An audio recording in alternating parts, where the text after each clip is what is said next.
When I was trying to rent, the agents will always say, profile doesn't match, profile doesn't match, profile doesn't match. Hey Jay, how has your rental journey been like for the past 2.5 years? I think it's super awesome. Highly recommend. You know, you should really try living on your own or, you know, with roommates. What is the biggest obstacle you faced when you are trying to rent a property? Definitely at the beginning, because as an Indian, a lot of landlords and landlord agents don't really want to rent out to you. Why is that so? I think there's this misconception that, you know, if you rent out to an Indian, they're going to cook curry, you know, stink up the place, or they don't take care of the space.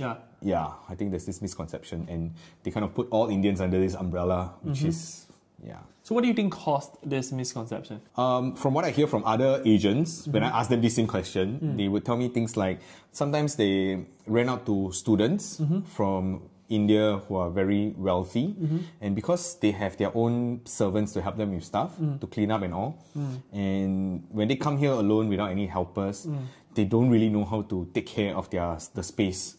So they end up being very messy and they damage stuff without thinking. Maybe that could have contributed to this misconception. And also, I think there were some people who shared their experience of renting to Indians and how they cook curry and all, and it stink up the whole place.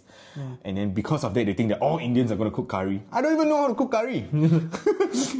So what would you say to people out there who have this misconception about renting properties to Indians? To be fair, nowadays a lot of Indians don't really know how to cook. You know, usually we also order Foodpanda, Grab delivery, so no need to scare, we cook curry. And also, I think nowadays a lot of Indians, you know, we are the same as any other race in Singapore. We also like to host friends, you know, have people over. And obviously, we all don't want to right? So we want to keep the space clean and, you know, conducive for guests Please don't make it like, you know, all Indians are gonna, you know, destroy your property, because it's not true. We are the same as everyone else. So how was your experience when you found this place? Oh, I was super lucky. My landlord is super awesome.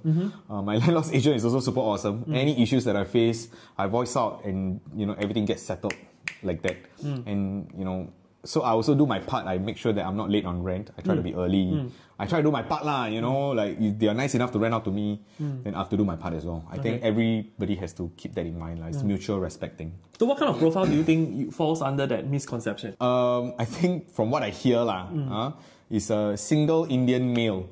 You know, once you are considered a single Indian male, right, then it's harder to rent. They will say, usually, when I was trying to rent, the agents will always say, profile doesn't match, profile doesn't match, profile doesn't match. Okay. Yeah. I mean, I understand where the landlords are coming from, you know, but at the same time, I hope that at least, you know, speak to the person, you know, and do a proper screening. Get to know them. Yeah, like get to know them before you decide that this person's profile doesn't match.